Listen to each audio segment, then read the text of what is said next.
Okay, so we are live. I'm with Spencer Giles. Saying that right? Nailed it. Spencer Giles, Ashley Antidormi. Am I saying that like a munch cake? No, that's good. Antidormi, yeah, cool. And then Rohin Jain. You got it. Okay, so these are the miles and points friends I'm slowly accumulating in my life so that I can learn more about this stuff.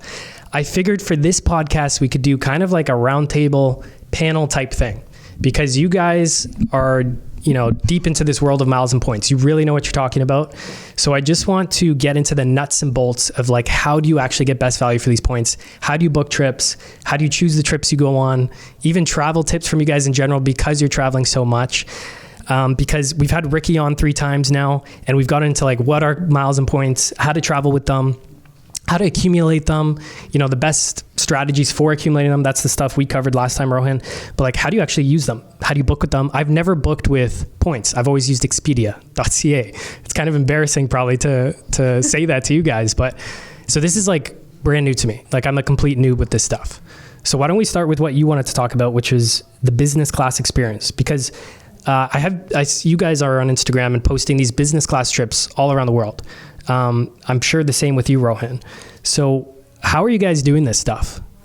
Like, first of all, actually, is first class the same as business class? No. So there is a distinction between first class and business class. On North American carriers, you may find that they represent their business class as first class and premium economy as business. If you go overseas to like the Middle Eastern carriers or the Asian carriers, that's when you truly see a distinction between first class and business class. Okay. So there's economy and then premium economy. And what are the difference between those two? So your premium economy is going to be your standard seating, whether it's like a 3-3-3 or a 3-4-3. Those are how many seats are in a row. When you go up to premium economy, you're going to get a little bit more space. So you're going to be in like a 3-3-3 format or a 2-3-2. Okay. As you go up to business, in a lot more of the modern cabins, it's going to be like a 1-2-1. And the reason it's like a 1-2-1 is where every seat has aisle access. So you never really need to climb over anyone to get to the aisle to go to the restroom or stretch your legs.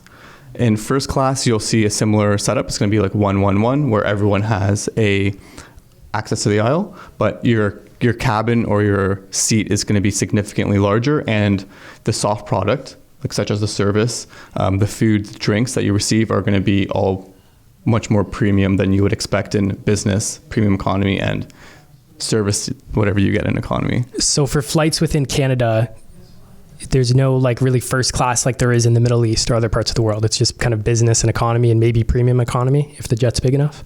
Yeah. So you can get like just come right up. If you'll get like business class, usually like the pods on Air Canada. Those are the ones that everyone knows. That would be like a typical business class in North America. Okay, and that's as good as it gets for North America. Yeah. Okay, and so what are you guys typically flying? Are you flying those? You're flying the better stuff, the real first class? Well, within North America, obviously, since we're based close to Toronto, we try to get on an Air Canada flight that has the pods if we're going, anywhere from 4 to 7 hours. But obviously, if we're going more overseas, Middle East, Asian carriers, we're going to try to get on one of those premium airlines that has a much better product from like a soft and hard perspective. And typically those are, what Rowan said, like Middle Eastern and Asian carriers. Okay. And those are like the best airlines in the world, right? Like the Dubai and UAE ones? Yep. Another distinction to make that I just want to add in North America is a narrow body jet versus a wide body jet. So just as we were saying, there's a huge gap between a business class product in North America versus like an Asian or Middle Eastern carrier. The aircraft that you fly also matters. So a 777 or a Dreamliner, which is a wide body plane, is going to give you a significantly larger seat and better business class experience than a smaller plane like 737. And it's important to note because the business class on the narrow bodies are more like a premium economy once you like start really thinking about the experience you're going to have. So you could fly from Toronto to Montreal on a Dreamliner and be in a pod seat, or you could fly on a smaller narrow body plane and just be in a regular seat, even though on paper both your tickets are business. Mm-hmm. So are you guys literally like looking at what plane you're going to be on when you're booking the flight? Like, yes. Is it a Boeing 737?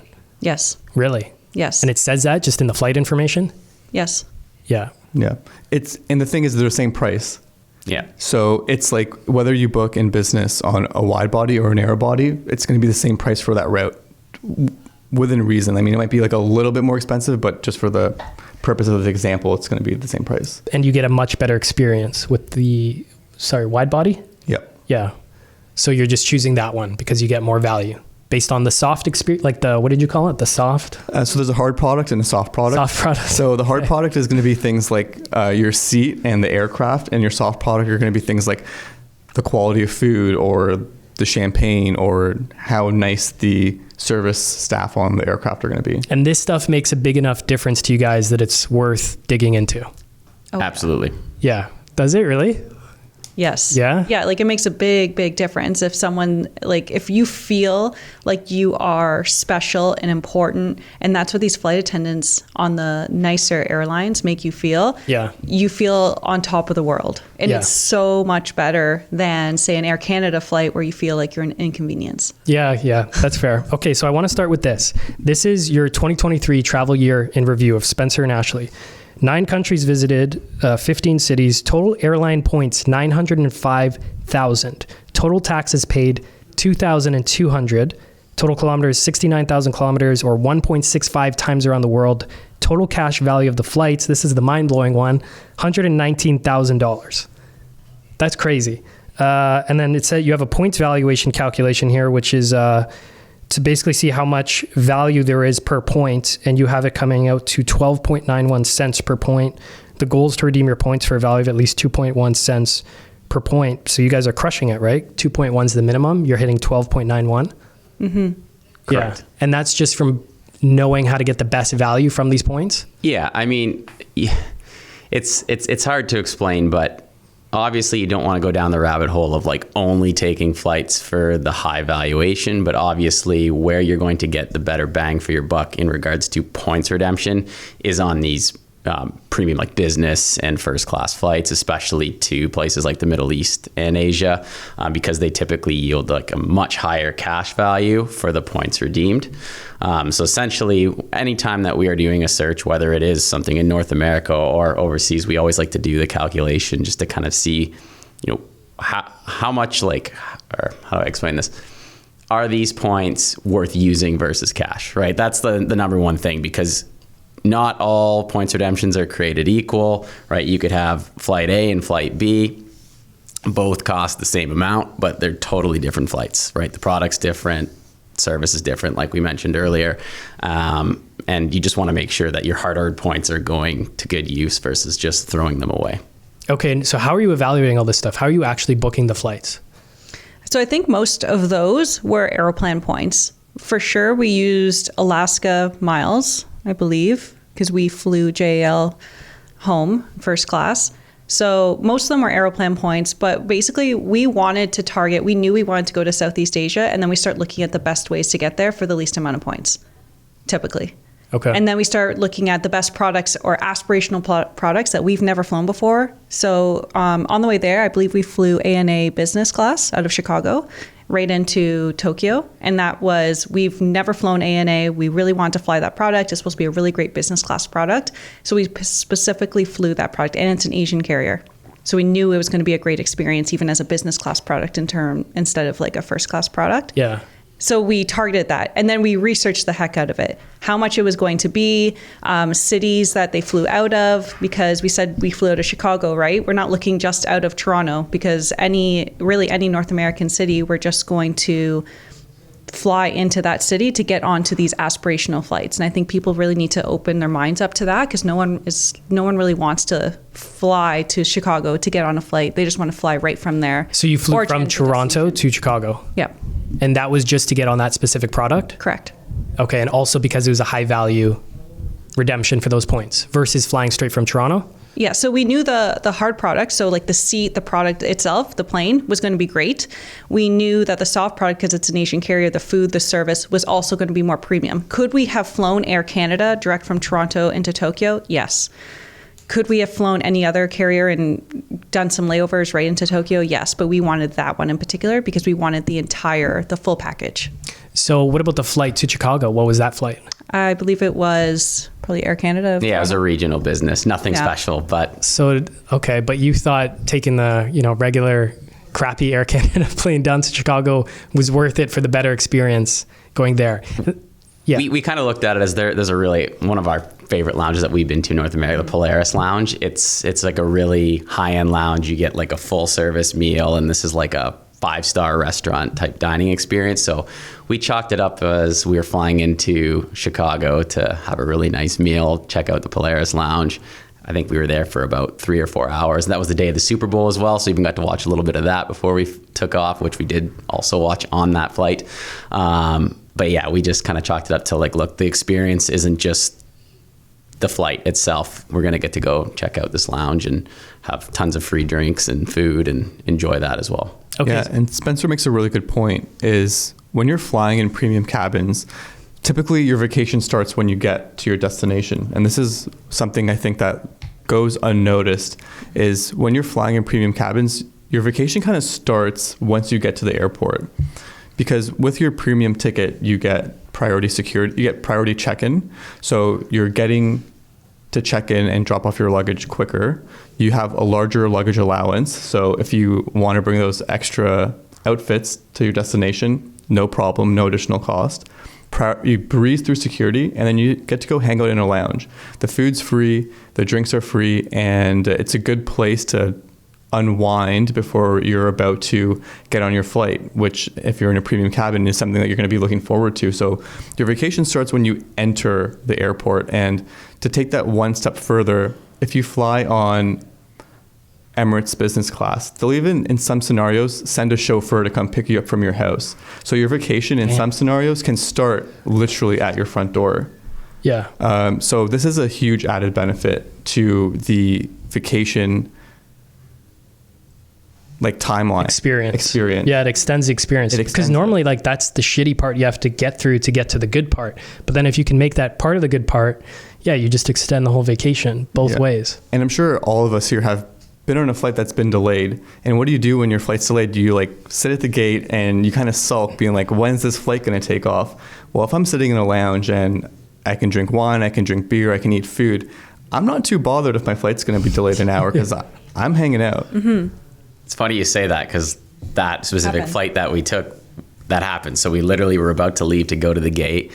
Then they actually had an attendant that came in and said, your flight's been delayed about another hour and a half. And then the bartender, because we were sitting physically at the bar, they're like, oh, I guess a few more rounds on me then. So we're just like, yeah, all right. Well, and the Super Bowl was on, so we were like totally fine. No with it. problem. This is great. Yeah, keep us here. So how are you finding these flights? So you mentioned your destination, Tokyo. Then how are you actually going on and searching for the flights? Is there a website you use? Is it through the Aeroplan website? Yeah, so you can book and look for flight availability directly on the platforms like Air Canada. You can select the use points option. Specifically, what I like to do, if there's an aspirational flight, there's 100 blogs on how to get that flight, where to search for availability. Like Prince of Travel, obviously, is the best one in Canada by far. So I like to just kind of not hack that, but just cheat a little bit and kind of go, okay, when are they? It gives you all the information of when flight availability usually becomes available, what search engines to use to check for certain availability, because not all carriers show availability on their search websites, if you want to call it that. So that's typically what I like to do. But no, that's a huge hack. That just shortcuts everything for There's you. blogs on everything. You can there's an ANA business or first class flight. Just literally Google how to fly. So if you Google, Toronto to Tokyo, and something will come up using miles and points. Yeah. Yes. And most of them will be Prince of Travel. They've done a very good job. So this is something you guys consistently put out? Yeah, we put out guides and we update those guides very frequently. Our editor-in-chief, TJ, does a really good job of staying up to date on all of the news. And making sure that Canadians and North Americans have access to this information, because otherwise it can be really difficult to disseminate, well, how do I book these flights? So Google search of where you're looking to go, add Prince of Travel on the end, and I can almost guarantee there's going to be some information there that's going to help you make that flight booking. How much does this information fluctuate? Like with the dynamic pricing and off-season, on-season, like how consistent can those flight logs or blogs with the recommendations, like how consistent can they remain over time? Yeah, great question. So dynamic pricing can fluctuate from minute to minute, and programs can change their pricing bands at their own discretion, but the information that stays consistent for the most part is what program do you need to engage in order to book that flight. So it's going to be really rare for that to change. So if you want to fly Japan Airlines first class, like you can book that through Alaska with your Alaska miles. That's not going to change. Could it cost a little bit more 6 months from now? Possibly, but it's not, the program's not inherently going to change that much in that short window of time. It's possible, but not likely. Okay. How does dynamic pricing work in general? Dynamic pricing, That's probably a really tough question, isn't It's it? very dynamic. You need a dynamic answer from you, Rohin. it is very dynamic. And we said we're not going to get into formulas, and I think in a very mathematical way, so I'll try and articulate this Give me the layman's version. in the easiest way possible. Yeah. So if there's 10 business class seats on a plane that are available to book, 2 of them will go to points, 8 of them will go to cash. Those 2 points bookings, let's say, are capped at 50,000 points. As soon as those 2 seats are booked up, instead of the airline saying, hey, we have no more seats available on this flight for points bookings, they will say you can still book them on points, but they're going to mirror the cash value of the revenue fare. Which brings the value way down for you redeeming those points. Exactly. So if we are earning points, let's just say we're earning 1 cent per point, 1 cent per dollar that we spend on our credit card. Okay. You're effectively earning that at like 1%. Yep. If you have to buy those points from the airline directly, say at 4 cents per dollar or like 4%, they're just gonna match those numbers. So instead of getting like 1%, I'm not explaining this properly. It would be paying that higher value that the airline has determined. You're no longer paying your own cost of acquisition. You're paying the cost of acquisition through the airline. Okay, so it's not I a can good... explain that a little bit poorly. No, I know what you're saying. You see it a lot in Canada anyway, with Air Canada flights, and that's why we try not to take them very much unless we're using e-upgrades, which we can all get into. Like say to Vancouver, that's a very popular flight. Like a Toronto to Vancouver morning flight, I would guess that flight isn't under like 100,000 points for a 5-hour flight. Whereas way back when, we used to book it for what, 25,000? Yeah, Yep. Yeah. So when it was fixed. right, and so Fixed pricing, not dynamic pricing. yes. Okay. So Air Canada's dynamic pricing. If you go to Tokyo, it can be upwards. If it's a very popular flight, say if it's almost booked up and there's only a couple seats left, you can see it as high as like 450,000 points for this flight. And we used, 150,000 to get to Tokyo from North America? Something like that. And so how did you get that? How did you get that good price? So we like to target other airlines, 1, because the product is better, but 2, a lot of them are fixed rewards based off of distance, depending on where you're leaving and where you're flying into. Okay. And these are all partner airlines with Air Canada. So they're typically a better airline, and B, they're fixed based on distance flown. So you can typically have a gauge on how much it's going to cost. The tricky part is figuring out when they release availability and getting the availability. But again, there's lots of information on the internet on when each airline typically likes to release those award seats. And then from there, you can just kind of plan out your attack on searching. So that would be like on the blog post that you guys put out. Yep. So that would give you the information on when these flights are being released. So some of them will be released like 364 days, which is going to be a lot of carriers. Some of them will be released at like T-minus 14 days, so 14 days before departure. So Lufthansa is notorious for releasing last-minute availability. And then, of course, there's all the time in between. But typically, if those seats have been booked up, you need to wait for someone to cancel their award seat in order for you to book it at that favorable rate. Okay. Man, this is like so confusing. But what's helpful is knowing that there's these blogs. So like when you guys are booking trips, you're literally just searching up these blogs of other miles and points people and then just following step by step what they've done. Yeah, I mean, we've done it enough now to kind of have an idea, but sometimes things change, and it's always good to just fact check and go in and see if there's any updates, right? Because things change every day. But yeah, I would say for someone starting out, that is definitely the best way to start, because it even walks you through of like what points you need, what program to use, and how to search it. And it will give you right away, typically, check to see when the blog was last updated, but it will typically tell you when to search. Because a lot of people, they'll just go, hey, I want to go to Japan in 3 months, and start searching. And they're like, there's no availability on this airline. Like, this is impossible. But they don't realize there's specific windows you need to be planning for to book this. So somebody's focused on accumulating points. Which programs should they focus on?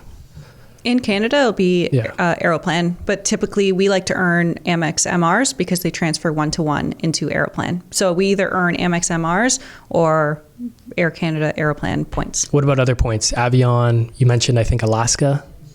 Yes. So I feel like that's like another level. I feel like if someone's a beginner, it's focused on Amex and Aeroplan, because that's going to be, and it still is, like 85% of what we book yearly.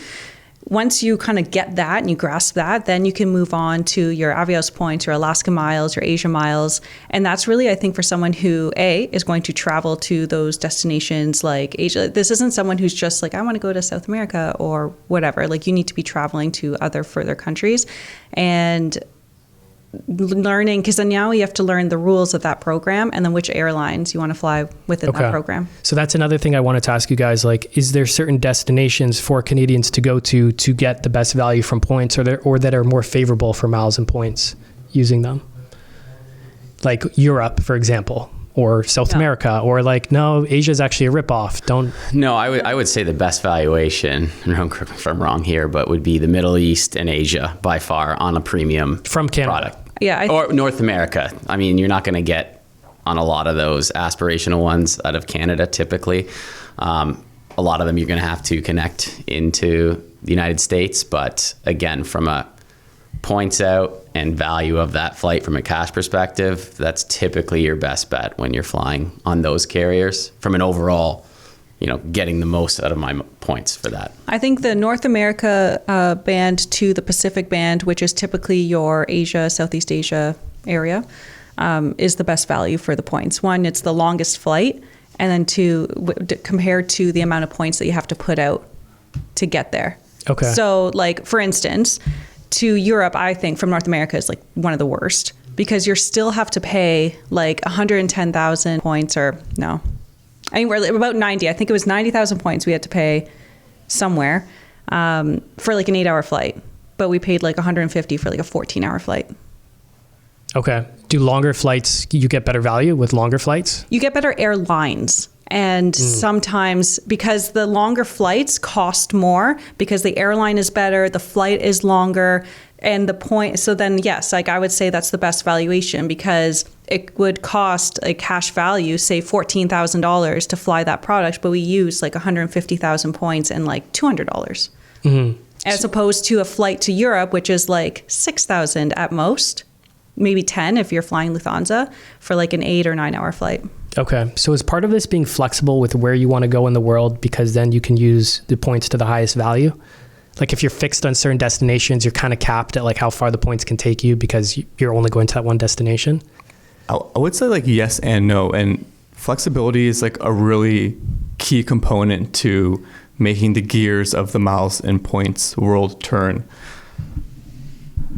So when people are like purchasing real estate, right? So let's bring this back to something your audience. Oh, thank God. Something maybe something to hang on to for me here. Right. Something that they might better able to process. So please, yes. When you're looking to purchase a home and value add, right? Like if you're like, I want to buy a home in Oakville on this street and a corner unit, right? Like it's a really difficult ask to find like that exact property that you're looking for. It's very specific. It's very specific. And if that home is already like built up and you have no value to add to it, like it doesn't make for a sound investment. Yeah. So if you like broaden your search to, I'm looking for like a home in Oakville and this is my price range, you're going to have a lot more success in finding what it is that you're looking for. Got it. So I think people need to understand that like flexibility is a key ingredient in getting value out of your miles and points, because cash will always be king.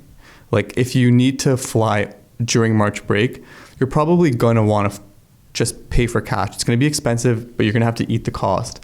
As we were talking about dynamic pricing, the prices during peak periods or other in periods of time where everyone is traveling, it's just going to be very challenging to find that value.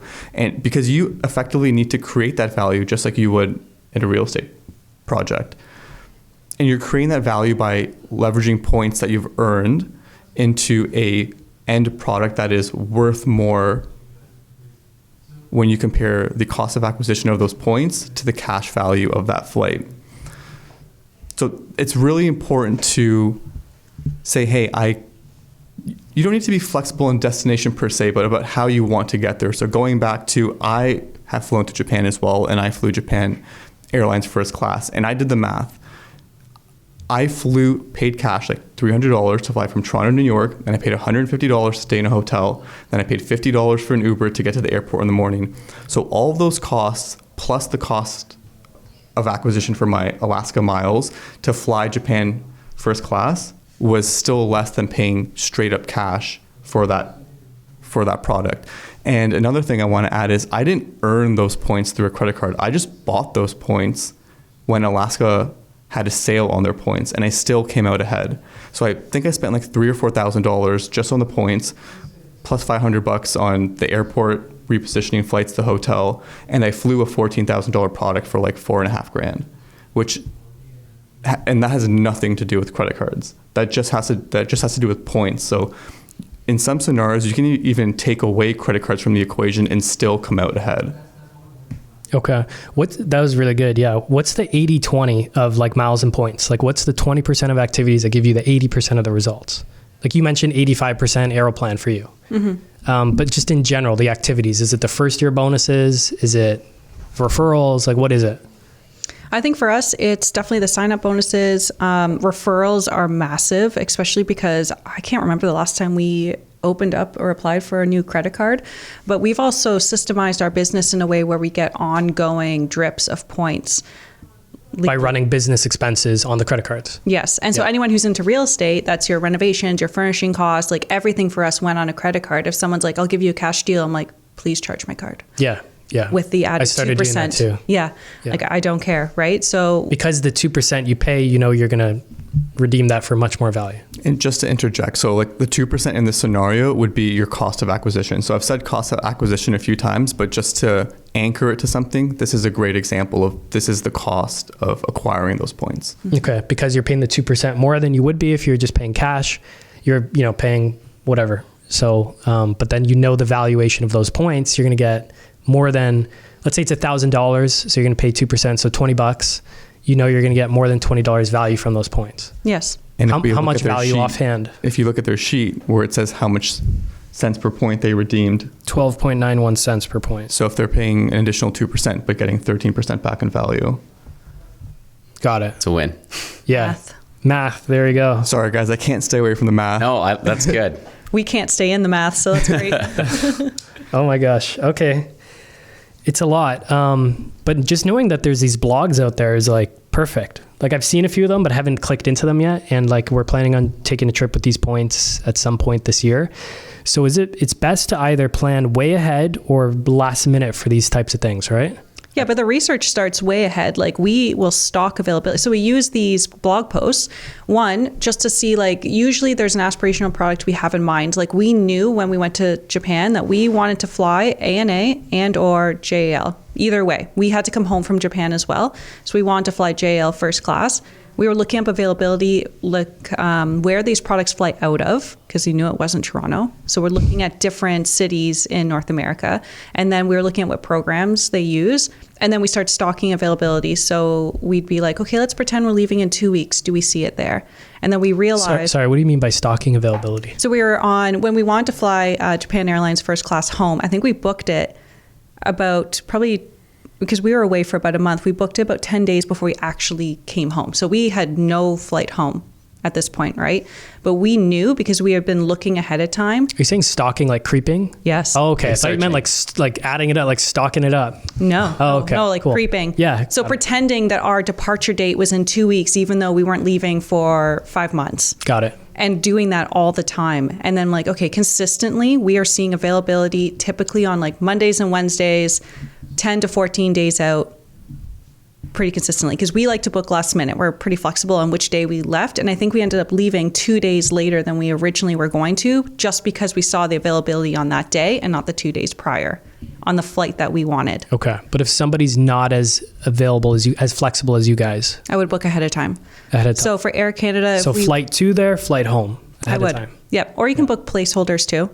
Sometimes we book a placeholder with like, this is okay to book, but I would cancel it in lieu of a different flight that we want to book more last minute. So you can cancel. There's no charges. No, there There's is. a You got to charge. add that to your cost of acquisition, right? It has to be worth it because, Air Canada, for example, or Aeroplan will charge you a cancellation fee per ticket. So you have to factor that in. Okay. It's And, like $150 per person per direction or something. and are you guys ever flying in the peak season, or are you fully off season?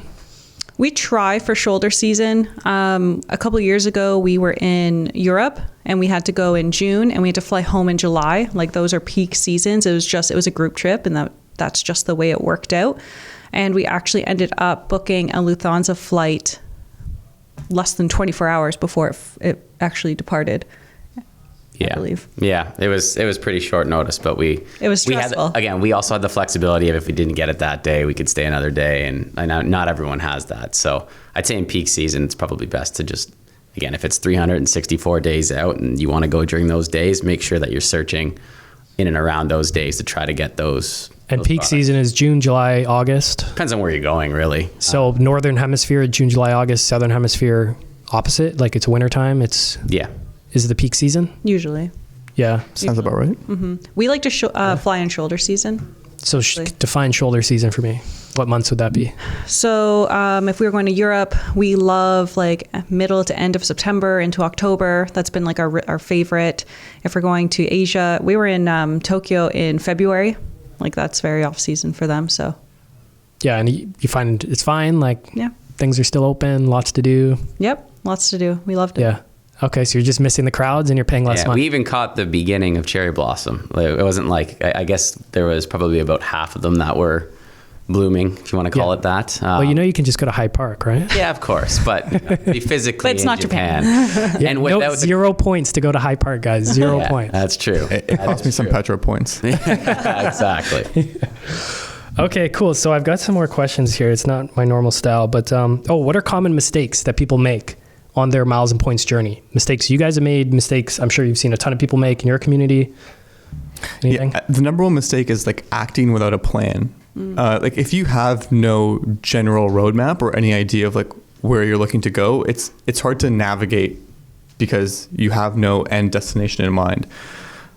And I think that's a pretty big mistake people make. So it's really easy to like see people on Instagram or TikTok like flying in first class cabins, and then the comment will say sign up for an American Express Platinum, and sure, someone will sign up for that card, but there's some stipulations, right? So one stipulation is once in a lifetime bonus language. So you want to make sure that when you're signing up for a credit card, you're getting the best deal you possibly can. If you're not planning on traveling for like 3 years, there's no point getting a welcome bonus today, because the chances of it increasing 2 years from now are probably pretty good. Other stipulations are like you must spend X amount of dollars in Y amount of time. So $5,000 in 90 days.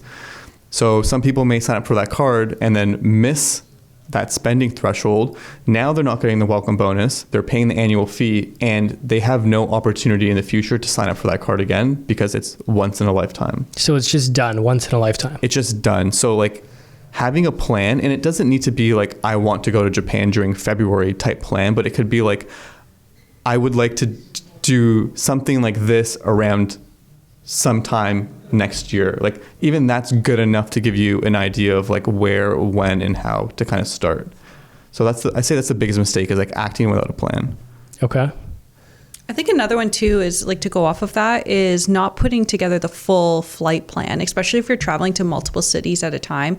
Like if we know that we are going to Southeast Asia, let's pretend, and we want to hit up Tokyo, Singapore, and Bali in one trip, and we book the first availability to Tokyo without looking at what availability is like out of Singapore or Bali, I would say that's incorrect. Like we usually look at what is availability like coming home, because sometimes we're like, oh, it's actually way better and more abundant to fly home from Tokyo, and it's better to fly into Bali first. So then we kind of change up our trip. So it's looking at the big picture. Yes. And being flexible on where you're flying out of. Okay, like we're going to fly out of, I don't know, Boston to Bali, and then we're going to fly from Tokyo into JFK, but we reside in Toronto. Like we know we're likely not going to fly out of Toronto right to our destination. You keep saying that. So is that because Toronto just doesn't have good products? What do you call them? Hard products, soft products, good flights? Not as many. I mean, there are options, but yeah. Or the products have, like he was saying, like different planes of the same carrier have different amenities on them. For instance, Emirates, everyone wants to fly Emirates business or first class with the bar on board, but that's only a certain product. That's only like was it the A380? A380. It's A380. It flies out of JFK, YYZ, SFO, LAX, and IAH, I believe. But Emirates flies into Toronto. So you can fly Emirates business class out of Toronto, say to Dubai, but you wouldn't get that product. You would get that product. Yeah. They do fly the A380. Oh, they do now. But it comes down to availability as well, right? So that is a very sought after product. So the chances, so you got to think about it, like Emirates, if they can sell that flight for $7,000, they're going to. Toronto, it's not that we're not well connected. As a matter of fact, I'd say we're like overly connected in the sense that a lot of people are flying out of Toronto. Therefore, some of the award availability can be reduced. So you may want to go to some of these other airports where the frequency of traffic isn't as high. Like if Emirates is flying their A380 daily out of Toronto, it's for a reason. But if they're only flying it like twice a week out of Orlando or Boston, again, that's for a reason. They don't have as much traffic, so the chances of snagging a flight out of that airport is significantly higher. Okay. And when you're looking at all these availabilities, so for your example of going to Tokyo, Bali, Singapore, you're looking on, if you're using Aeroplan points, you're looking on the Aeroplan website for all these different flights. Yes. Like directly through the Aeroplan website. Yes. You would go to aircanada.com and then just log in. Okay. With your Aeroplan number. Yes. Yeah, and a lot of times, like if it's, we're stocking availability, we'll just search specific dates and see when it pops up, see if there's a trend, see if there's any patterns. And then from there, we kind of have an idea of, okay, like if it's 2 weeks out, they're consistently releasing, we'll book that. Or if it's a year in advance, we'll make sure in and around this date, we'll do that. Because we had corporate jobs for a while, so we would almost plan our vacation time around when we could get that availability. Just again, we knew we wanted to go somewhere in February, but it wasn't a hard thing. Like February 10th, we would be flexible, and when we'd leave between like the 7th and the 13th, and a year in advance, if something popped up where we could get the full thing done, knowing that we're going to come back in time and be in our desk, for the allotted vacation time, we would try to book it in and around that. Okay. Now, is taxes the only thing you're paying cash for when you book these flights? Or are there other fees that the airlines might throw in as well? There's like the odd fuel surcharge, taxes. That's part of the tax. So that's what I noticed kind of playing around. There was like some weird other fees. I forget what they were. And I'm like, what the hell? I thought it was just taxes I was going to be paying. So I would say a majority of the costs are going to be taxes. Now you may have additional fees associated with an award booking. So for example, if you call into an airline and you want to utilize their call center to make a booking, they may charge you an additional fee. If you want to have an extended layover, like greater than 24 hours, they may charge you an additional fee. It's also important to note what airport you're flying into, because different airports have different fees. So some airports that I avoid would be like London Heathrow, right? So like a flight into Charles de Gaulle in Paris, which I hate that airport, by the way. I don't recommend flying into there. The taxes might be $22 versus at Heathrow might be like $220. So if you're looking to save money, it's also important to know your routing and know the airports. It's not that much more important, but it could save you some money along the way, knowing what to avoid and what you don't have to avoid. Wow. I can imagine that multi-airport trips just make things so much more confusing with availabilities and trying to assess the value of the whole trip. Sometimes, but it's actually it can be very lucrative. especially with Aeroplan, like Rohin mentioned, like you can add a stopover for an extra 5,000 points per person. We do that a lot, like in Europe. We did that where we flew into Turkey. We were in Istanbul for 3 days, and then we flew into Malta. We were in Malta for 5 days, and we just had to, for that extra Malta leg, we just had to pay an additional 5,000 points. It just depends on your total distance with all the flights. And it didn't push us into a different distance band, so the cost was the same, just an additional 5,000 points. A distance band? Yeah, so it would be flying from North America to Europe, and that has its own chart. And then you can look at how the amount of kilometers it would be to fly from wherever you were flying out of. And I think we flew out of Washington, so Washington to Istanbul, and then from Istanbul to Malta. You look at that total kilometers, you look at the chart that's posted online, you find where you would fall into under business class, and it gives you, for the fixed rewards, it gives you the amount of points that it will cost. And then since we had a stopover, so anything more than 24 hours in a city, you add an additional 5,000 points per person. Why is that? That's just the rules for Aeroplan. For a stopover, 5,000 points. But it's still way cheaper than booking 2 separate flights. Like if we would have booked one flight just to Istanbul, spent the 3 days, and then booked a separate one, it would have cost, I don't know how much more. I think it was like 15,000 points on its own. So we basically saved 10,000 points each. Okay, and then do you backtrack? So like knowing you use 12.91 cents per point, you kind of know that like, okay, 10,000 points will cost me, 12.91 cents on the point? No. And then come up with the cash value? We don't typically like get too bogged down in the redemption. Like obviously we're looking at it. We want to make sure it's worth more than the acquisition, that there's a return there. But at the end of the day, like we want to fly what we want to fly. And again, as long as it's not like a crazy bad redemption, we personally would recommend doing it. Obviously, there's great win stories of having like really good valuations and high valuations, and it's important, but I wouldn't be looking at like every nickel and dime for that. If it's more convenient and it's not as high of a valuation, but it's still better than the cost of acquisition, then really it's your judgment on if it's worth it or not. Where the value is for you. Because that's what I'm thinking. I'm like, oh, you guys are going all the way down to Washington. I'm like, that kind of sucks. But then you get to go on this special product. You keep calling it something? Experience? What is Aspirational product. I don't know. I forget where I'll probably say it again. You're going to say it again and I'll try to catch it. Yeah. Aspiration, it might be that. Yeah. So then it just seems like you guys are so into this stuff that you're picking out like the best flights and these pods. I want to go in this pod and get this service on this flight and this bar on this flight. That's what it's kind of about for you. It's a hobby. It's a hobby, right? Yeah. Obviously, if you're looking to get from point A to point B as fast as possible, it's going to be, more challenging to get those great flights. But if your goal is to fly like a really high-end product like an Emirates, ANA, Japan Airlines first class, then you might have to be a little bit flexible on where you pick up that flight. And typically it's a better valuation if we're going back to the math on those flights as well. Mm-hmm. So are you guys ever paying cash, or you're just all doing points for the most part? We pay cash sometimes. Yeah. And now that you've run through so many of the credit cards, like how are you, I know you're running points through a lot of your business expenses, so like just earning them as they come. There's referrals, but you've kind of exhausted the bonuses. So are you looking at American credit cards now? Like how do you keep growing in your miles and points journey? Yeah, I mean, a couple of things. Like we still do get the odd card here and there. Like, we're fortunate enough to play in 2-player mode because there's great referral bonuses out there, especially right now. I think till March 2nd, they have like Amex has double referral bonus points. We can talk more about that later. But Ashley and I would sign up for a card, hit the minimum spend, and knowing that we could both hit that minimum spend in the same time slot, I might refer her right away.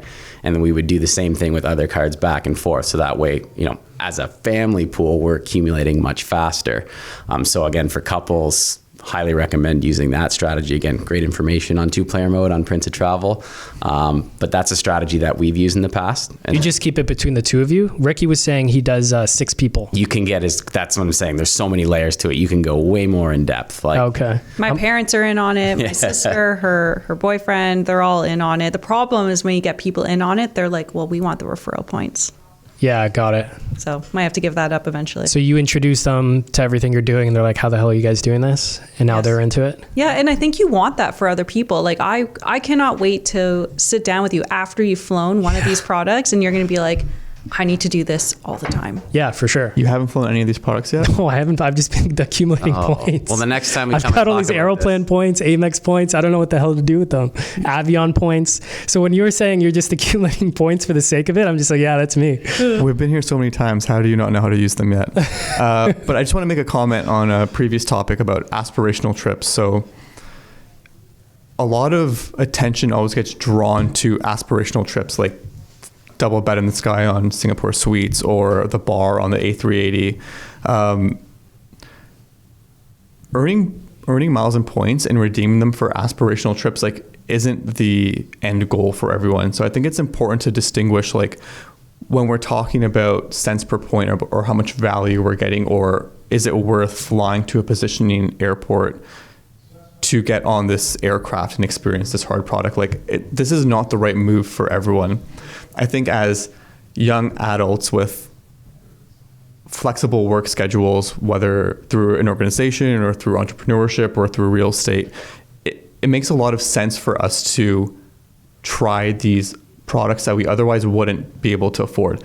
Speaking for myself, like I can't spend $14,000 or even $10,000 or $8,000 on a flight just because there's a shower on board. Like that's out of my budget. Yeah. But if I'm leveraging miles and points, all of a sudden it does become part of my budget. So I'm willing to take that extra flight to get on that plane, or I'm willing to be a little bit more flexible. I'm willing to spend one extra day. So that makes a lot of sense for me. And because those flights are so expensive, that's why we're seeing numbers like 13 cents per point worth of value. But you can also book other flights. You can also book a flight from Toronto in economy or premium economy. Like if your goal is to get 4 people on a vacation, like your family, because you want to spend time with them, maybe you don't care about priority security. Maybe you don't care about, having a bed in the sky. It's more important for you to be with your kids on a beach. You can get economy flights for significantly less points. Sure, you're not getting the, quote unquote high CPP or cents per point that other people are getting.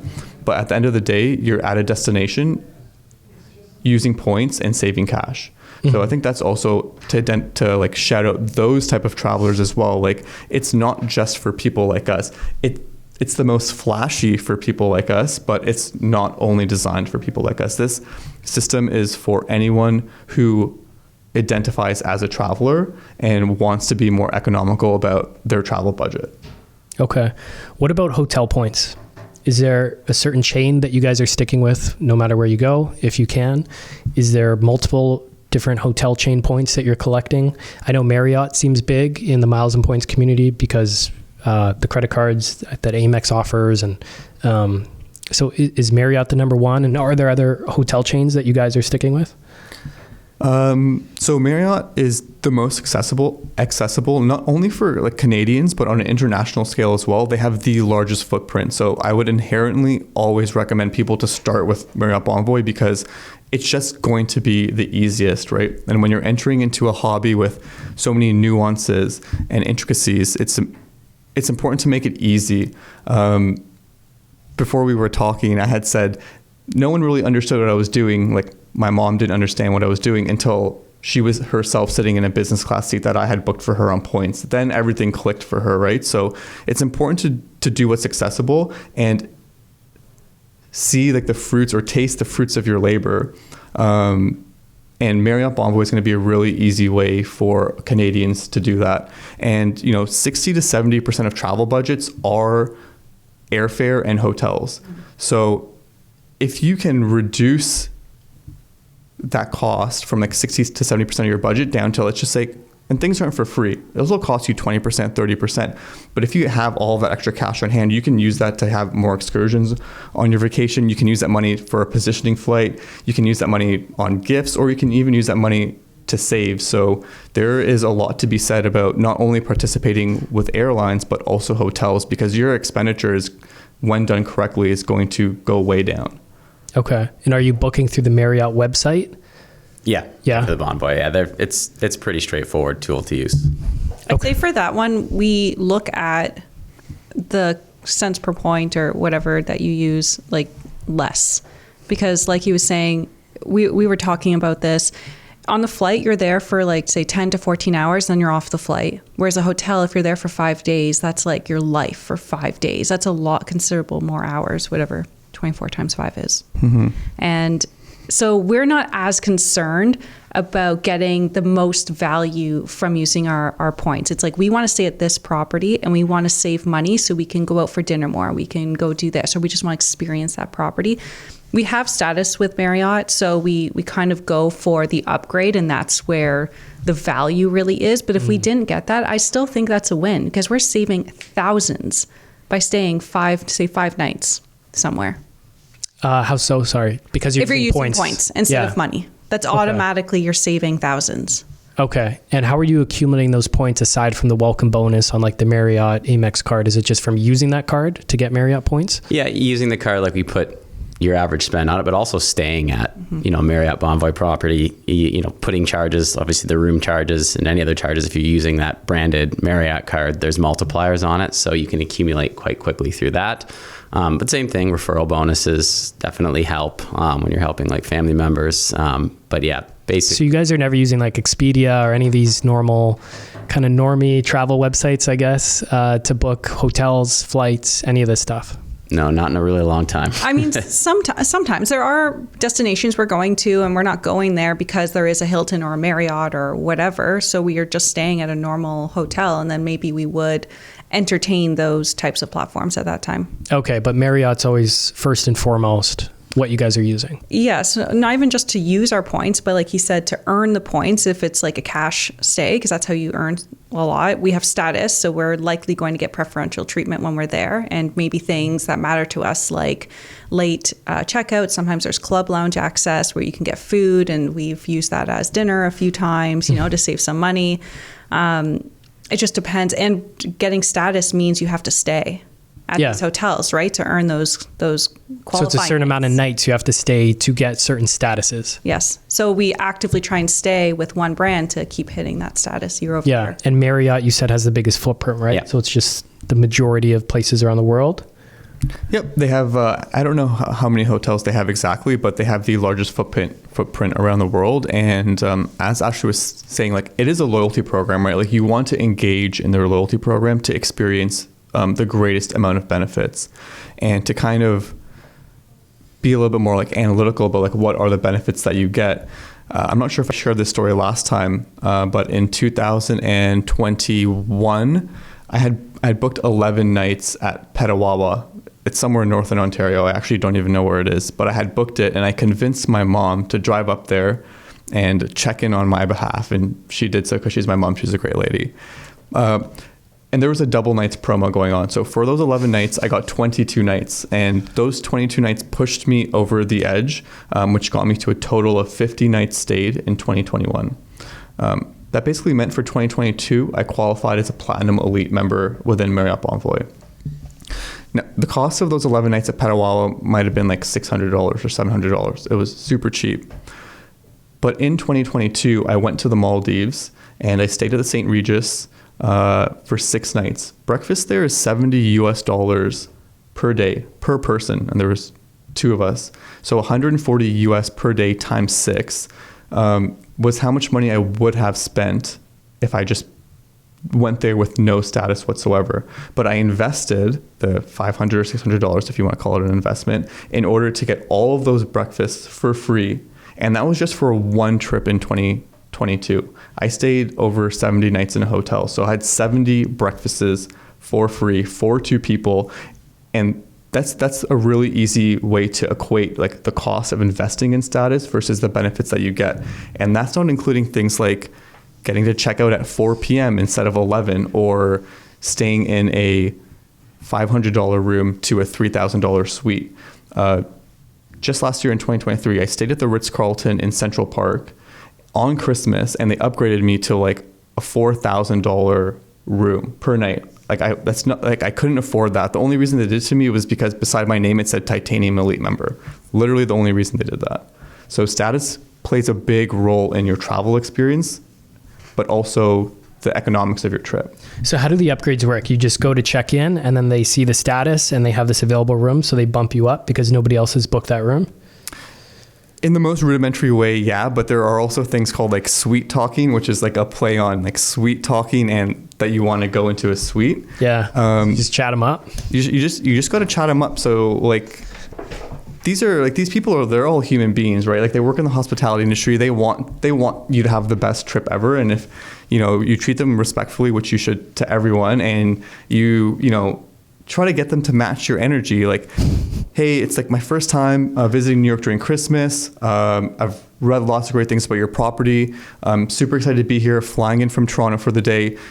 As a Titanium Elite member, would love an upgrade if you guys have one available. I know it's really busy over Christmas, but thought I would reach out and ask.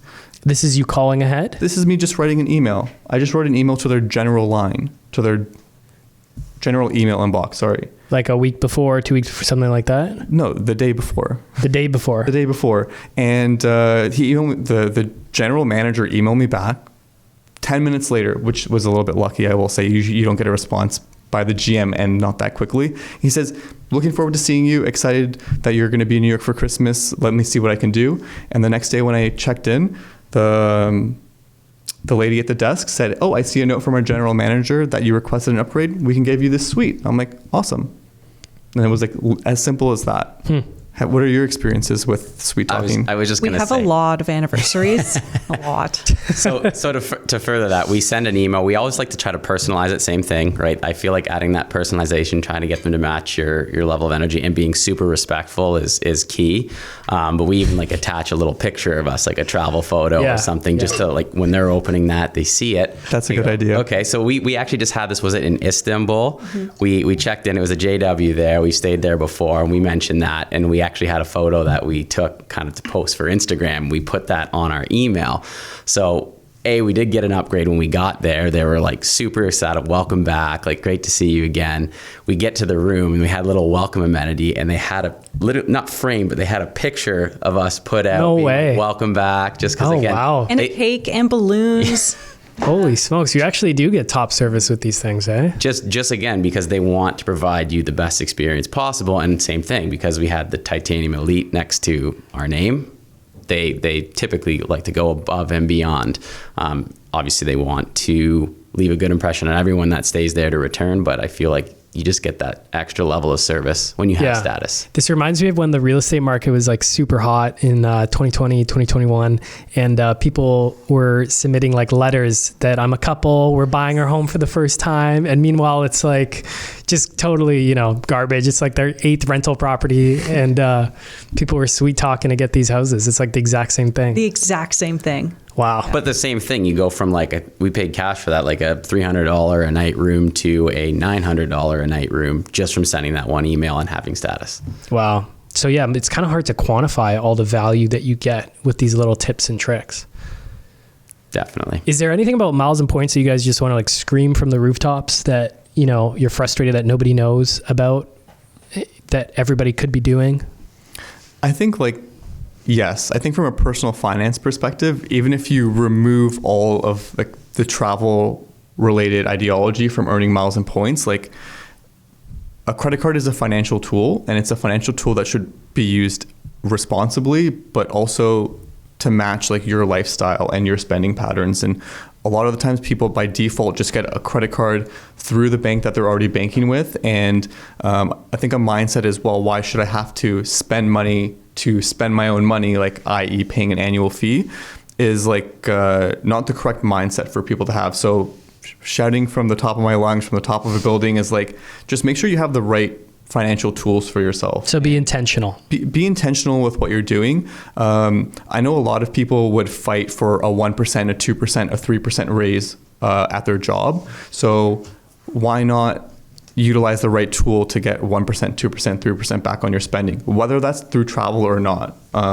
whether that could be like through cash back, through statement credits, through a whole slew of things. Like, it makes sense to match your needs, your financial needs, with a financial tool that services those needs.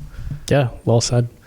I think the thing that came to mind is, Rohin already kind of mentioned this prior, is we get asked all the time, like on Instagram, like, how do I do what you do? And I'm like, do you want to travel like we do? Do you want to go to the destinations we do? And they're like, I want to get my family of 4 to Florida. I'm like, well, that's not going to be the same credit card recommendations and strategy that I would recommend versus someone who says, I want to go to the Middle East, to Europe, to Asia, and there's 2 of us. I want to be flexible. I want to fly these products. That's what I want to do.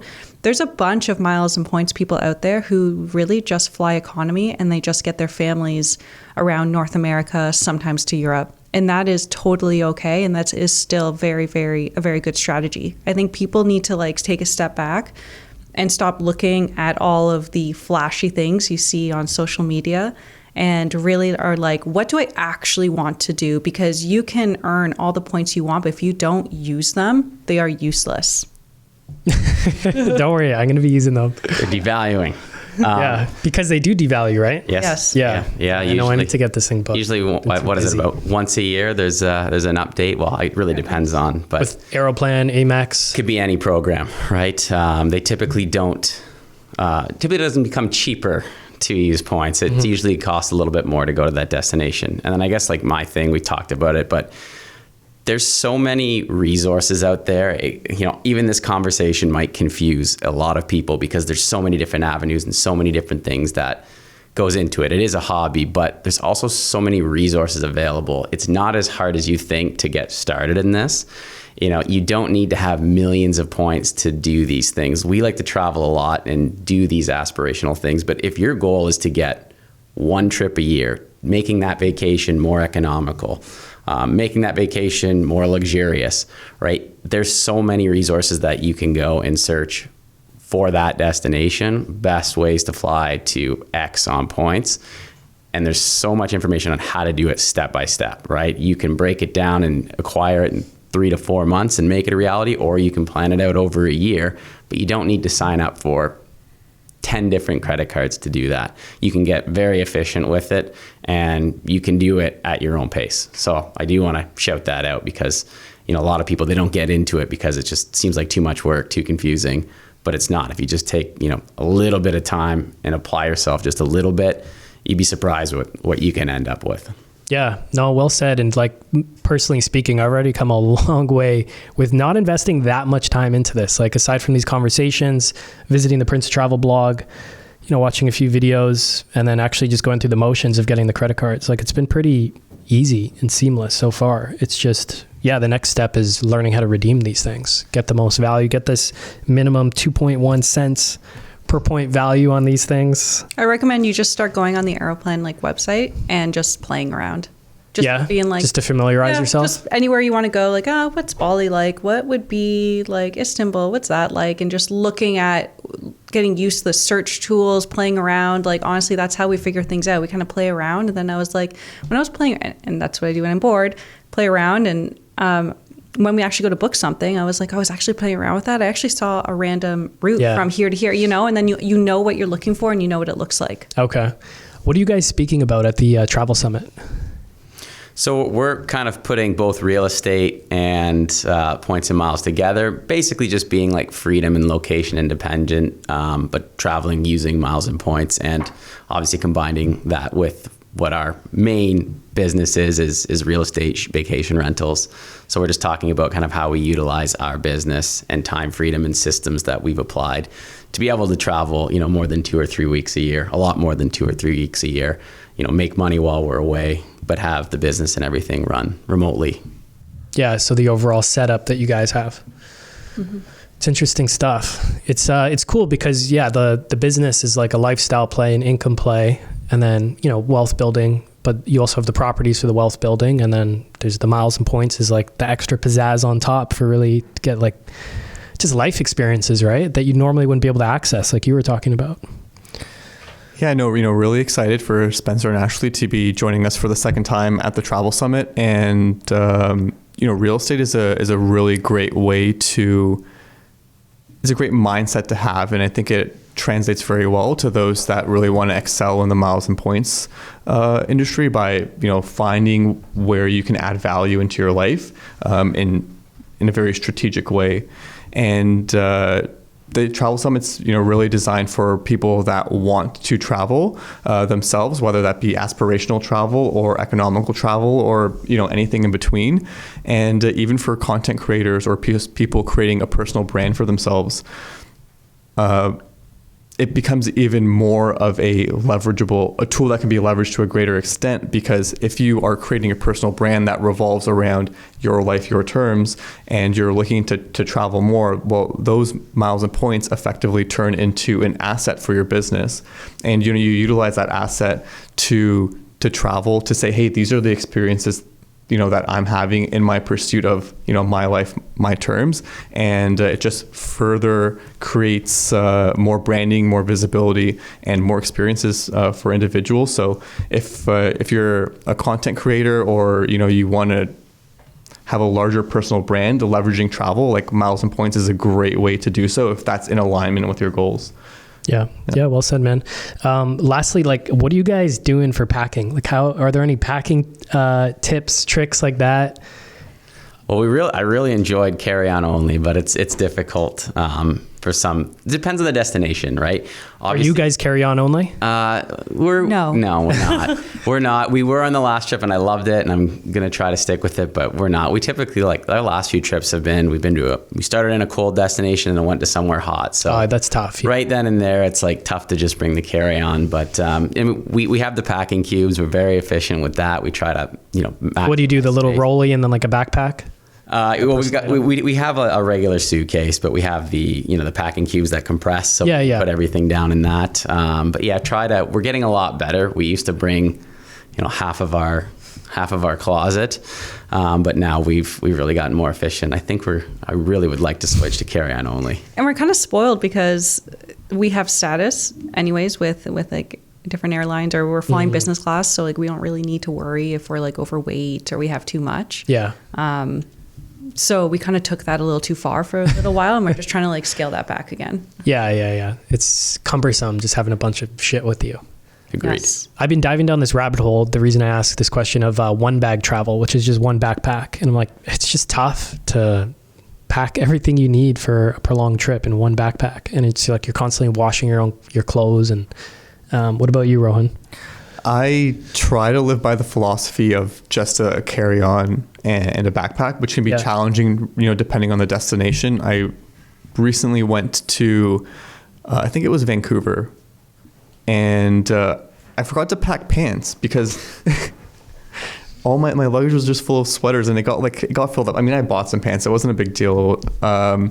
But I'm kind of switching to like a mid-sized check-in luggage. I think it strikes a good balance. I can bring everything I need, plus it's not too bulky to carry around. But I have definitely attempted carry-on only, and I've on numerous occasions forgotten one entire style of clothing because I just forgot to put it in. Yeah. Okay. Favorite trips and why? We'll end with this. The Maldives really sticks out. I knew, you're going to have to say something different now. We did that at the end of 2022. Yeah. And we stayed at the St. Regis, and it was just luxury. Like, you have your own butler, and he prepared ice baths for Spencer every morning after breakfast. And he gave us little spa packages. It was just like, this is how like the top 1% live, and I like it. And this was miles and points. Yes. Wow. So we redeemed quite a few. What was the route for that? We flew into Switzerland first. We flew from Montreal to Switzerland, and then we were in Geneva, and we actually flew Etihad first class, 6 hours, which is a great product for our first time, down to Abu Dhabi. And then we have friends who live in Dubai. So we were in that area, the UAE, for about 4 or 5 days, and then we flew down into the Maldives from there. But on the way back, when we reconnected in Abu Dhabi, then we flew like 14 hours in Etihad first class, which is like up there for one of my favorite products. Wow. And then the St. Regis is a Marriott, so you were using those Marriott points. We burned our Marriott points, which is what we call like just using most of your balance. But it was like worth it for that overwater villa, your own butler. Like he was saying, like the breakfast is like $70 US per person, and it is like high end. Yeah. High end. So like lobster and crab and like anything you could possibly want. Unlimited champagne if you're a mimosa person, right? Yeah. So you can go nuts on those. What's yours? Well, that one was my favorite trip. If I don't know, I guess we can pick like our favorite flight. I love the Middle East, like Dubai. We have friends there. We try to visit often. This isn't relevant anymore, but we did the Alaska miles. We flew Emirates first class 3 times on like the same ticket. So it was 150,000 Alaska miles. We flew from Dubai down to Rome, got to spend a day and night in Rome. Then we went from Rome back to Dubai, and then Dubai to Toronto for 150,000 Alaska miles. It would have been the same to fly from just Dubai to Toronto, would have been 150,000. So we got to experience 3 different flights, a whole new country. For that was probably like my favorite redemption. And that trip itself was great because that was our first time in Dubai. Went skydiving, stayed at the W there, which is beautiful. We got an amazing upgrade to this marvelous suite. This room was massive, had a DJ booth, outdoor jacuzzi overlooking the water. Like it was a really, really nice room. So, I mean, I love Dubai, just so much to do there. Damn, it's pretty crazy what these points can unlock, eh? Yes. Wow. Rohin. Yeah, so from a luxury perspective, I would say the St. Regis Maldives, it's a top tier experience, and I used to work in a high-end restaurant, so customer service is it Hexagon? It was Hexagon. Yeah, Ricky told me. Yeah, I went there with my dining credit on the Platinum right before New Year's. I was like, I just got it. I'm like, I have 2 days to use this thing, and then it redeems, right? Yeah, no, it's a great restaurant located here, in the heart of downtown Oakville, and I spent a couple of years there. I was part of the opening team, and like elevated experiences and providing top-notch customer service is something that I always like look out for. And I found that like at the St. Regis in Maldives, they know how to hit like every single note. And when I was in Bali, I stayed at the Ritz-Carlton in Mandapa. It's part of their reserve collection. So there's only 5 or 6 of these reserve properties across the world. And I was speaking to their general manager, and they actually had sent some of their staff to the St. Regis Maldives for training, because this is just like how polished their service is. Ashley mentioned you get like a butler, which is someone that is just there to make sure that your trip is as seamless as possible. And we were there for 6 nights, and these guys can really dial in on what your schedule is. So the first morning we said, hey, we're ready for breakfast, can you bring the buggy around? And by the second morning, he was already waiting for us outside, because I guess he kind of figured out what our schedule was going to be like. And in the beginning, he kept saying, well, what restaurant can we make you a reservation for? And we kind of wanted to be like free, be like a little bit nimble. But I later realized it was so he could plan where he needed to be, when he would send room service for like turn down our beds, to redo the room. Just like, so the more he knew what our schedule was, the better he could help us. And I thought that to be like the only property in the world where I've experienced that level of customer service. Wow. And I thought that was really nice. And it was also one of the best redemptions I made, because I took me, my partner, my friend Evan and his partner, and my mom and my sister. So there were 6 of us. I booked 3 overwater villas, all on points, for 6 days. And that was like over 1 million points. But that was an experience that I would never be able to replicate in real life, when those rooms are $3,500 or $2,500 US per night for 3 rooms, 6 nights. So that was also one of my favorite redemptions. And I think a lot of people in the miles and points, like they have like their trophy redemptions, and St. Regis Maldives is one of them, like Emirates first class is one of them. So, and these are very attainable. I had actually gotten Emirates first class and St. Regis Maldives within my 2nd year of collecting points. So it's not like it took me a decade of earning points. Like I was just intentional earnings and savings of those points for me to unlock these experiences. Wow. Yeah, that's cool, man. Well, I'm coming up on my 2nd year soon. So that's a bar that you just set for me there, man. How many points do you have? So I've got about 100,000 Aeroplan. I've got probably close to 100,000 Amex. Mm-hmm. And then I've got 55,000 Avion, and then 55,000 Marriott. About that. Can do some damage with that. Yeah. So my plan is, and then my girlfriend's also collecting points. I don't know how much she has right now, but we're planning on going to Europe in this year at some point, probably in shoulder season. So we're thinking September, October, and then probably a trip in the summer as well, just within Canada. So why do you ask? I just want to know. You're just trying to plan it out for me? Oh, yeah. In my head, I was trying to, if you're going to Europe, like, I feel like that's, depending on how much she has as well, how many points she has, like, I feel like this is something that you could book, like, anytime, at least one way for sure. Yeah. Okay.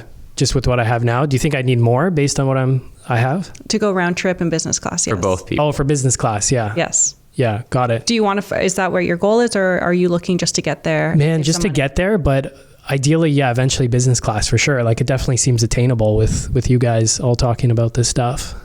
Which Amex do you have? Platinum, Cobalt, Business Gold. All the good ones. Yeah, and Marriott. Nice. Yeah, and a cashback that I've had for like 10 years before I knew about this stuff. Keep that. So you're supposed to keep, history, right? Because of your credit history. So I'm keeping that one. Mm-hmm. Yeah. And then Avion, and then I have the Infinite Privilege TD. So I just went for all the premium cards right off the bat because I had some spend coming up. I knew I could hit them. Smart. But yeah, I'm just sitting on these friggin' things. So I need to redeem, especially. So now if I'm looking for shoulder season, October, November of this year, I should be looking to book now, right?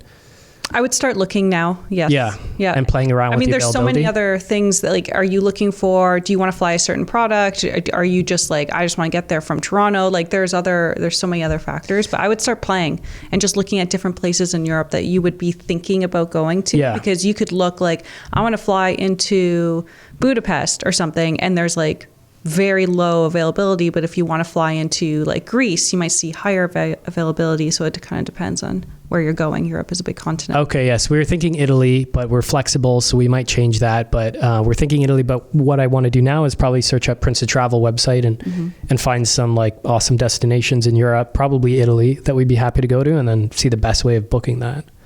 Yeah, so just briefly, destination aside, the overall theme of this call is kind of about been utilizing your points. Yeah. And how do we search? What search engine do we use to book with? And we've all defaulted to Aeroplan, which is the correct answer. But there is one step I would just like to add prior to that, which we didn't mention yet, which is flight connections. So I'm sure we're all familiar with what flight connections is. Yeah. I've actually heard the name, but I have no idea what it is. Lovely. So on Prince of Travel, we actually have an essential guide to flight connections. And I would say this is a starting point for everyone that is just looking to make a flight booking, whether that's a cash booking or even a redemption booking. So when you go to flightconnections.com and you can check out the guide on Prince of Travel, it will show you how to use this tool. And what this tool will allow you to do is plug in different destinations. So earlier I said you can fly on the A380 from IAH, ORD, YUL, YYZ, SFO, and LAX. And the reason why I know that is because if I put in DXB into Flight Connections, which is Dubai, I select airline Emirates and I select aircraft A380, it's going to show me what routes fly the A380 to Dubai. And the way that you can use this to help yourself is if you want to depart from Toronto, you can put in Toronto, and then you can select Star Alliance, which is going to show you all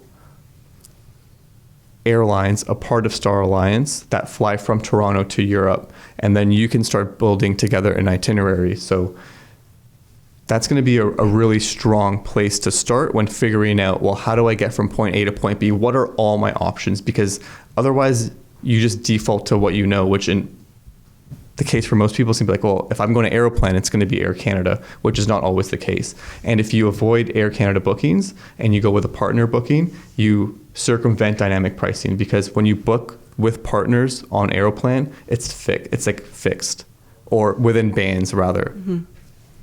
Okay. Yeah. And you have to be okay with layovers in order to do that. Yeah, but then you get all this lounge access. Like, it's not the worst thing when you have these lounges, right?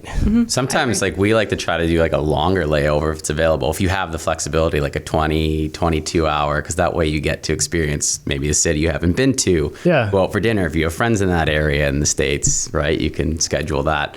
Just kind of breaks it up a little bit. We like to do that. And there's places like Qatar, Singapore, Emirates, UAE. Like if you were in the airport for like an 8-hour layover, there are free city tours. So once you land, you just go to like the information desk and say, hey, like here's my departing ticket. It's in 8 hours. Can I go on this free 3-hour tour? And they will, put you on a bus and give you a guided tour around the city. So layovers aren't necessarily bad things. Now, it does get exhausting, but if you're flying in a pod seat where you have a bed and you can sleep, and sometimes the traveling, like the actual going from point A to point B, is part of your vacation as well. Okay. Is there anything else? I can't even. It's always more. There's always more. Yeah, there's so much more. And it changes. How many credit cards do you guys have, and how many are actually active? I think personally I have 7 or 8. If you don't, I have one for every property we open up. That's like the corp side. So personally, I think 7 right now. Okay. I'm probably around the same, 7 or 8. But I use like 3, 4 consistently. Yeah, we put spend on all of them, obviously, even if it's just a little bit, just to keep it active. But yeah, I would say about the same. 3, 4 that you're 4. focusing on. So which ones are those? Let me guess. Cobalt. Cobalt's like the best. Business Platinum. Yeah. Has 1.25 on everything. Marriott. Yes, for when we stay at Marriott. That wasn't part of my 4 though. So I use one. I have the CIBC, the Aero Gold business from forever ago, but that all of our personal properties expenses go on that. Like I don't think I ever like go to a merchant and use it, but I have a lot of in and out from that being charged. Oh, why that one? Because it earns Aeroplan points and it's a Visa. So our cleaners and stuff will charge it, but they won't charge like an Amex card. Yeah. Yeah. Yeah. So you always need the Visa or MasterCard. Yeah. And I want to earn in Aeroplan. Yeah. So you're focusing on that one. Okay.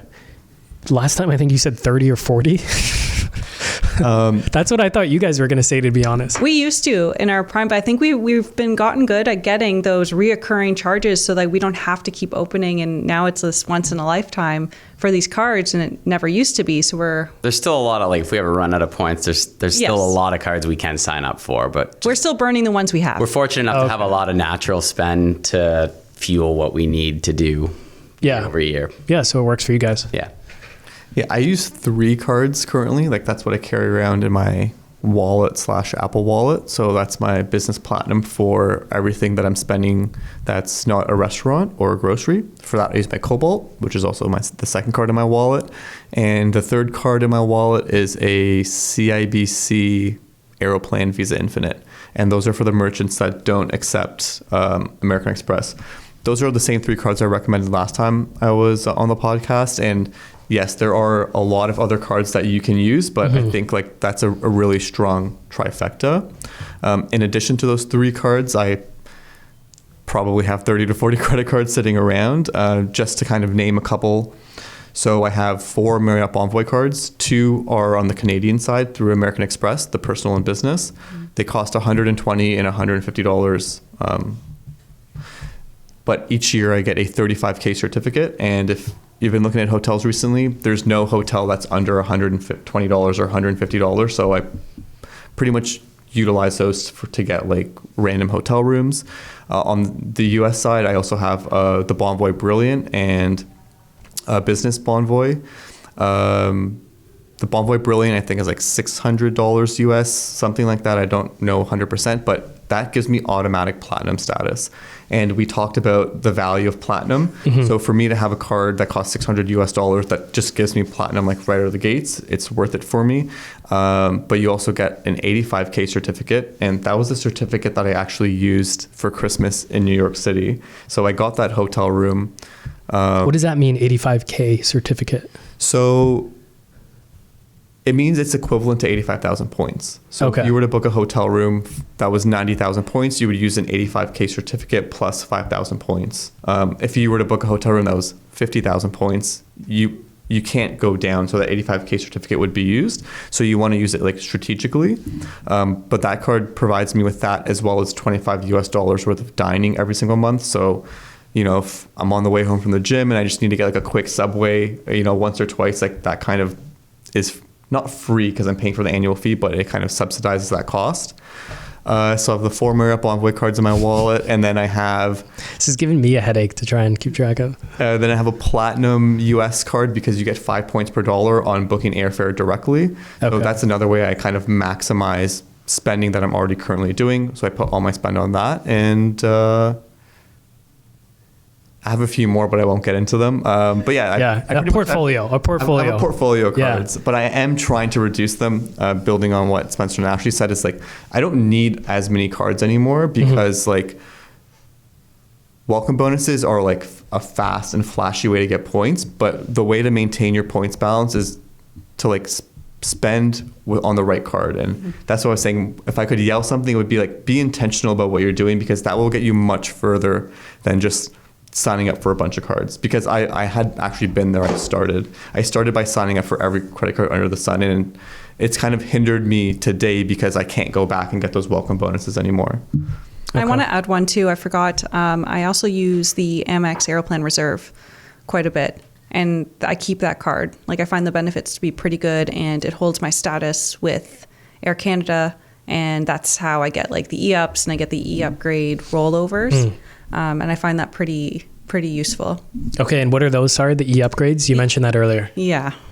I don't want to confuse anyone, but the upgrades, when I have them, is you can book an Air Canada, it's for Air Canada flights. You can book, say, an economy or premium economy and apply e-upgrades depending on where you're flying. It matters how many e-upgrades you need in order to basically bid into a higher cabin. So the best way to do it, and I know tons of blogs on Prince of Travel, and there's different strategies, but we like to, when you book economy, there's different tiers within economy that you can book online. So if you book the Latitude, which is typically more expensive, if you book into that, whether using points or cash, you can book into there and then I'll bid into business class using my e-upgrades. So say it takes, we did this recently. We came home from Panama. We did this. We booked in Latitude. So it's less points than in business because it was astronomical in business. And we wanted that direct flight home from Panama. Actually, it was from Costa Rica into Toronto. And we booked the Latitude points, so way less points, applied. I think it was 4 e-upgrades each. So I just used 8. And then your name goes on a list. And when seats become available or they release seats for points, like, you can be bumped up into business class. It's not guaranteed, and it matters what status you are. So I think Spencer actually booked it from his account because he's 50K status, whereas I'm only 35. So he automatically would have been bumped up before me because he's a higher status with Air Canada. Okay, so that's something else to aspire to, is a higher status with Air Canada. If you fly them a lot, yeah. Or whatever airline you're going to fly a lot. Yeah, status is starting to become, I'd say, more valuable, definitely, and a lot more important, especially if you do a lot of travel with a specific airline. But using e-upgrades, I think, is a really great strategy because Air Canada, we've talked about, can be so dynamic that actually booking right in business makes no sense. It's like 200,000 points, but you can book economy Latitude or sometimes even premium economy for like 50,000 points using e-upgrades, just trying to bid into a higher cabin. Okay. This is one of the downfalls of dynamic pricing, is that they just peg it to the cash value, right? So it can be challenging when you see 400,000 points. So I know right now flights to India are very expensive. Like, if you want to go from Toronto to Delhi direct flights, 450,000 points, and to someone on the outside looking in that, you know, is starting to just engage with this loyalty program, it can be a little bit disheartening, but there are ways to kind of circumvent that dynamic pricing using e-upgrades. It is a bit of a complex strategy, but one that could be grasped just with a little bit of research. Punch it into Google and there'll be a lot of resources that come up. But a really great tool to use to kind of combat dynamic pricing. Okay. Sweet. So this travel summit is coming up. It's April 26, 27, 28? It's 26, 27, 28. On the 26th, we will have like a VIP event. So all of our sponsors will be joining us. All of our speakers will be joining us. So everyone in this room will be there. On the 27th, 28th, 2 full days of breakout sessions and keynotes. We're going to have a lot of wonderful content creators and speakers joining us. We have Spencer and Ashley talking about real estate and how they're utilizing real estate for financial freedom. That gives them the time to engage in travel.